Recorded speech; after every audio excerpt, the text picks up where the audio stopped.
start with you, Mr. Queen. So we're talking about your influence on the Gen Zs. You want to, but wait, let's start from the top. What is the sensitization all about? Why?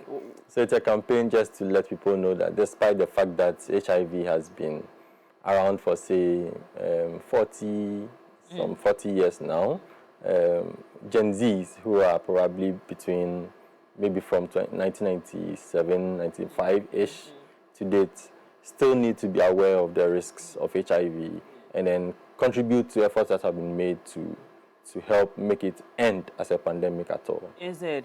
Okay, so I think I've said this maybe a million times on this show already, but I'm going to say it again. So I think that would be 2 years ago, I helped my sister recruit people for her restaurant. And whilst we're doing that, part of the requirement was to get them tested. Say if we screened or if we tested 10 people, 8 of them had HIV. They did not know. Whoa. They had no idea. They didn't even fathom it that they had HIV. And they were between the ages of 20 and 24. I'd say, let me go back a little, say 19 to 24. And so, again, I think this project of yours is a brilliant one. To sensitize the system, to get these young people to understand that really and truly this thing still exists. And if we want to really, really fight it, then there are measures to take. Okay, so what do you think the Gen Zs actually misunderstand when it comes to the conversation of HIV is? First, the fact that there is widespread misconceptions that it's an archaic thing. It's something that whites put in place to decimate Africans because there's overpopulation.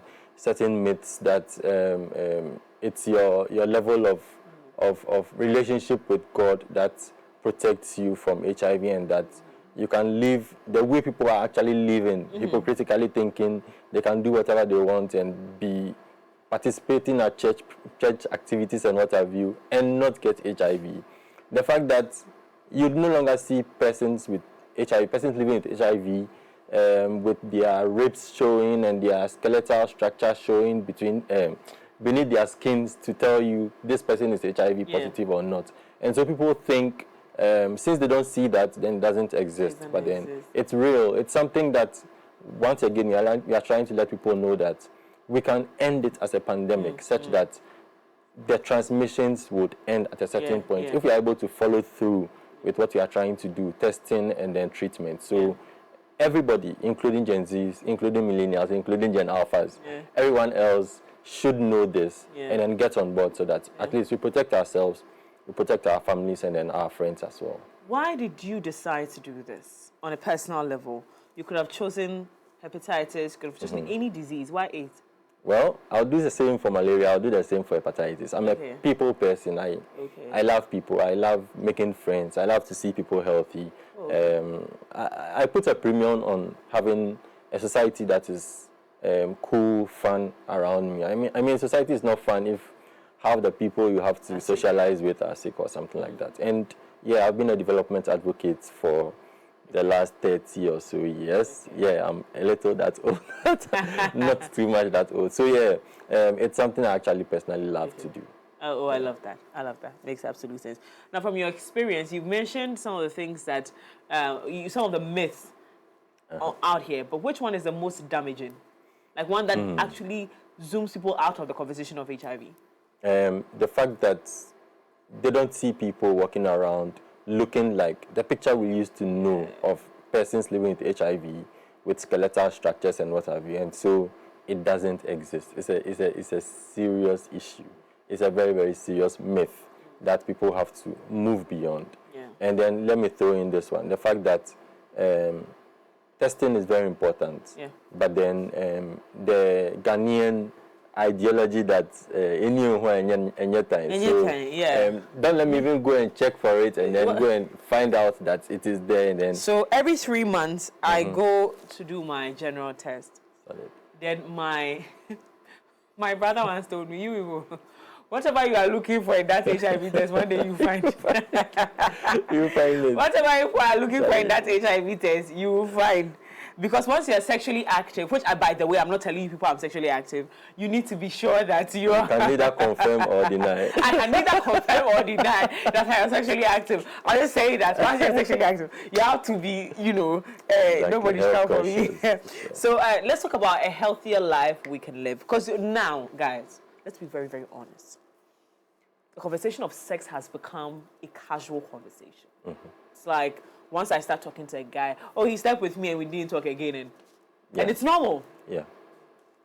How can Gen Z, being, psyched this way for as long as they have existed, how can they live a healthy life, amidst this chaotic life they're living? Because I'm not part of them. Today, I'm not Gen Z. I don't trust those generations. So, healthy life means putting in protective measures to ensure that your health is prime. I mean, Gen Zs are supposed to get to the realization that it's still cool to be taking care of your health. The way you find it very important to drink, even set a goal to drink an amount of water each day just so you keep healthy. The way you put in exercise to ensure that you keep healthy. Once you are also actively sexually, you need to make sure you are testing. You need to be healthy first. That's how you get the best out of whatever endeavor you are putting yourself into. And so it's still cool if you decide to protect yourself. There is this individual and you barely know the person. Maybe you met at a club, you met at a function or something. Yeah, the person in my day, that like they will say. And so come over, we started chatting a little bit and then she came to my place. And the general thing you hear is once the person comes to your place, it means this is bordering around consent.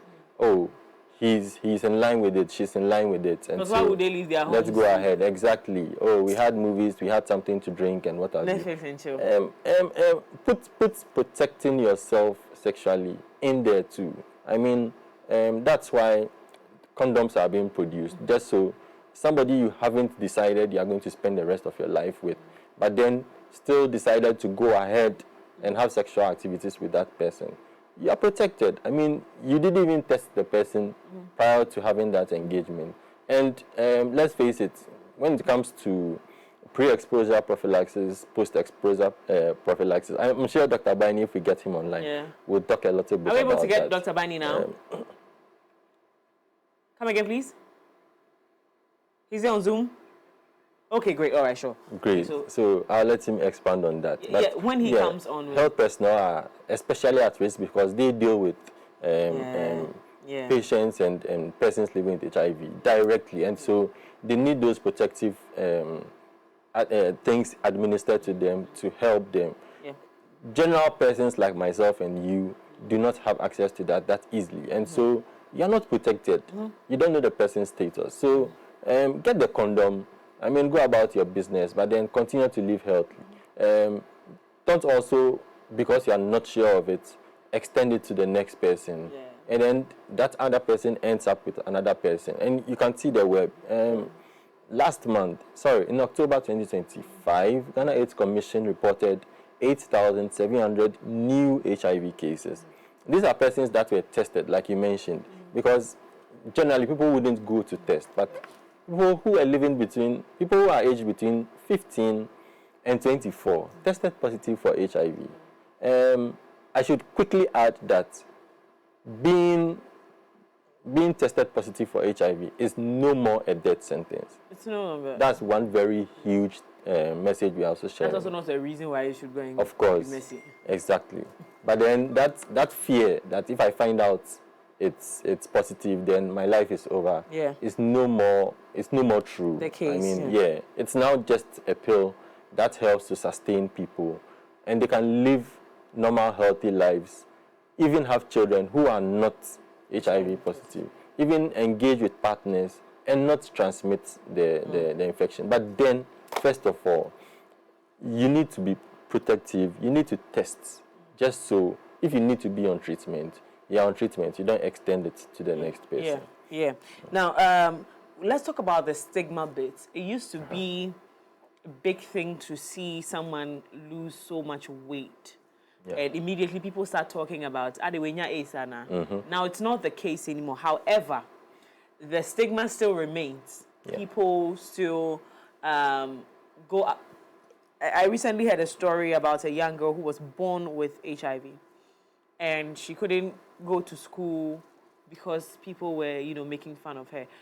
Do you think that that's, again, in my thinking, it's a deterrent for a lot of young people to go and get checked? But do you think it's still the case? Do people still worry about that? It still is. It still is. And this is not even limited to just Accra, because I've been part of trainings for media persons, especially on HIV reporting, trying to find how best we can make the message much friendlier so that people shake off that stigma. People are sensitized about it. And Western North, in some of these areas, you realize the challenges still exist because it's a mindset thing. And it's difficult changing mindset, especially in Ghana. It's really difficult. So in Africa, the Ghanaians don't come and visit. What I've noticed is that Ghana Health Service and then Ghana AIDS Commission are gradually helping to make sure that at the service delivery point, they're able to make that much friendlier for people. When that adolescent visits the health facility and it's a good session, I mean, it's a friendly thing, it's a welcoming situation, they are encouraged to also let their peers visit that same. If they realize, oh, this particular personnel in this facility is cool, I mean, you can have her number, you can have his number, and he will assist you without stigmatizing. And the whole village or the whole community will not realize you went to test. Test to not even found positive. Just the thought of going to test makes you... if that confidentiality is now assured, it's something we need to commend Ghana Health Service for. We still want to see it become increasingly available, accessible at a lot more facilities so that it helps the young ones as well. Yeah, very important. Now, for the schools, because I started learning about HIV in school. I think I was in class 5. And Ghana Health Service would send people to the school to come and, sensitize us, which was a really good thing because I know how much fear I had at the time, which is the reason why man sent him. But Clarky. But now, we're in 2025. A lot of things have changed. What would you include? Well, what would you advise tutors or institutions that want to, teach students or young people about HIV? What would you want them to include in their educational materials? First off, they should believe the message they are going to educate the young people with. They should have confidence about it. Yeah. They should be convinced about it. And then that helps them to also approach the same thing, but then in a more friendlier manner, in a more convincing manner. One that helps that young person to realize you have the young person at heart. I don't know how it was in your case, but previously the messaging was more about, hey, this is a dangerous thing. Yes. If you don't take care, if you die. engage in sex, this. So even right from that side, it sounded like somebody who has gone to church and then the sermon is the coming of the Lord will be like a thief at night. I mean, there's that kind of fear attached to the message. If you believe it's inherent to the best interest of the young person you're educating, the messaging comes in a much friendlier tone. Of course, not to let them lose fact of how serious it is, but then to make it one that convinces them to be free, to be okay, to see it as normal, to walk to a health facility and take that test. Just to make sure that next person they choose to or decide to engage in sexual relations with, they are tested to make sure they can insist. They have that agency to say, oh, let me use a condom because I've been educated. I shouldn't see it as something strange. If you've both decided to go ahead and do whatever you want to do, anyway, protect yourself. I mean, understand. Why are you feeling it's weird to protect yourself? If you cannot get checked before. I mean, if you are smart, you should realize this is the smartest choice to make. And once the messages are approached that way, still with the messaging that HIV and AIDS are two different things. One can contract HIV. Once they are quickly put on the treatment, the hope and the usual thing is that within the first 6 months, if it's regular, if the person keeps at it, the person attains viral load suppression. The global goal is 95, 95, 95. So at least getting to a point where 95% of persons generally get tested. Yeah. 95% of those who get tested are put on treatment if it is positive. So if we find out that 100 people tested positive, at least 95 should be placed on treatment, regular treatment. And then the third 95 is for those who were put on treatment to attain the viral load suppression. That is, the treatment suppresses the virus such that once you engage in sexual relations with someone, you don't transmit it. And that way, your family is safe because you yourself are protecting them from contracting the thing.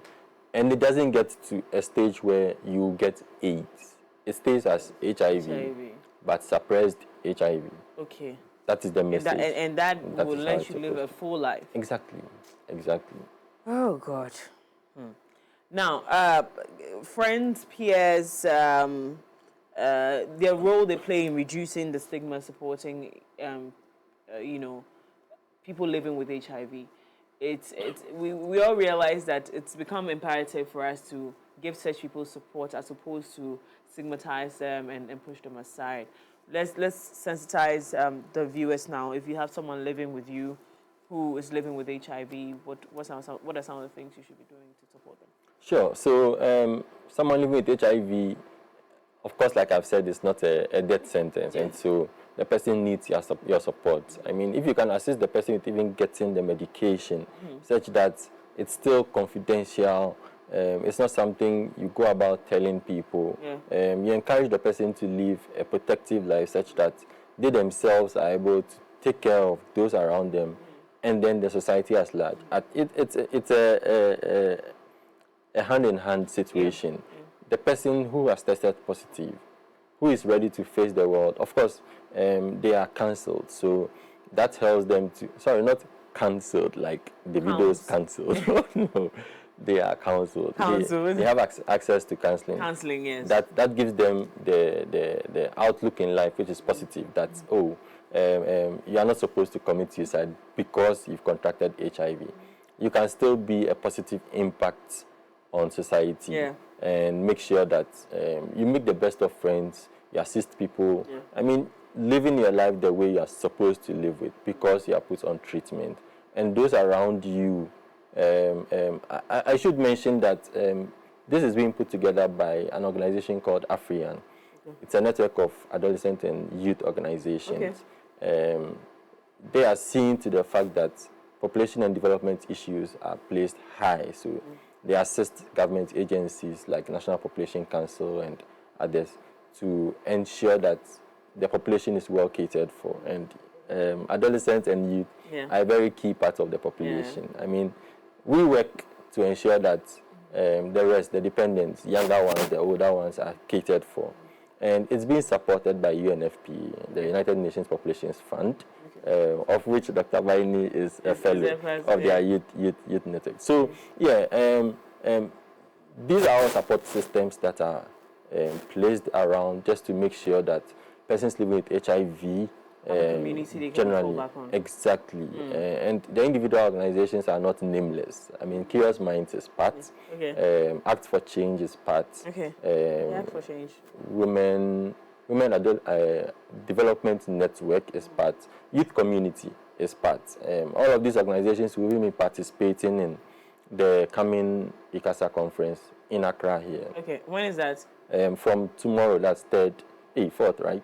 Yes. Tomorrow, tomorrow's third, exactly, to Monday, I think the 8th of December at the International Conference Center. You want to talk about that? That is focusing on HIV and AIDS in Africa. And then they extend it to hepatitis B, they extend it to malaria, they extend it to tuberculosis, just to make sure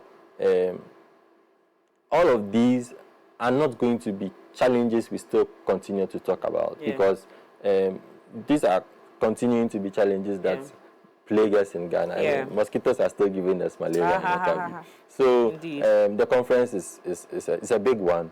It's going to focus on various aspects of the HIV and AIDS response various aspects of tuberculosis response, hepatitis, malaria, and what have you. Yes, the experts will come and talk. Yeah. The youth will be involved, but in the end, we want to make sure that all the various aspects, the women, the key populations like commercial sex workers, like men sleeping with men, nobody is left out, because I can't close my eye and say, okay, let's ignore these people because of their behavior. Yeah. And yet, the statistics is showing that even heterosexual people, male-female relationships, you find people ending up within that bracket as well. And so, yeah, that person with a wife and family and all, like, you can't deceive nature. You are going there to engage with that commercial sex worker. And what if you contract HIV and bring it there? You get me? So, this is just to place a platform around for conversations around all of these responses to be heard, especially in a climate where aid is being withdrawn. Yes. The big one being USAID. Yeah. And that was why the theme was helping to redefine the response, because now that there is the need, government is now waking up to the fact that we need to put in more to protect citizens. Yeah. We can no longer continue to depend on money from the American people. There's no money. What am I doing for my people? They don't have anything for you people. We have Dr. Baini back on the line. Yay. Good morning, Dr. Baini. Good morning, Dr. Baini. Okay. Okay, let's see if we can reconnect with Dr. Baini and then get back into the conversation. But finally, on your end, if you could give Gen Z one message about HIV on World AIDS Day, what would it be? Protection is cool. I mean, protection is cool. It's the ish. Don't let anybody fool you that protecting yourself makes you a bad person. It makes you a deviant in society. No, that's the sure way to protect yourself. I mean, do that. Encourage others around you to protect themselves. Don't shy away from it, because it's your life. It's the next person's life. Indeed. So you do not shy away from protecting yourself. In fact, protecting yourself is also, in fact, it's extremely cooler than anything. And you need to see, there's nothing exciting about putting yourself at risk every day, having unprotected sex, and doing all sort of things just because you want to be a cool girl or a cool boy. It's not it. Nah, it's not it. It's not it. It's really, I'm thinking about her, and I'm like, nah, man, guys, you gotta do that. You're the future, right? Surely you are. If our entire future is misbehaving. Our future is having unprotected sex. It's living a risky life. It's living a risky life. Nah, man, that's not what it is. No, this is not what we discussed. This wasn't the plan. On Thursday, we'll be carrying out free screening for persons within Gamashi. So, if you know, those who are familiar with Gamashi, on the Johnny Vance Fifi Atamils Highway, the High Street, after Simpi, a place called Simpi, so closer to the Asha Fort, we'll be having free screening, and then we'll be educating town folk about HIV as well. So you should meet the African team there. My friend Samuel Lamte and his team will be there. I will be represented there as well. Indeed. We'll be there to support as well. MX24 is also going to be there, because what we do here is we make sure the young voices are protected, and this is another way to make that happen. Thank you so much, Mr. K, for coming. We couldn't get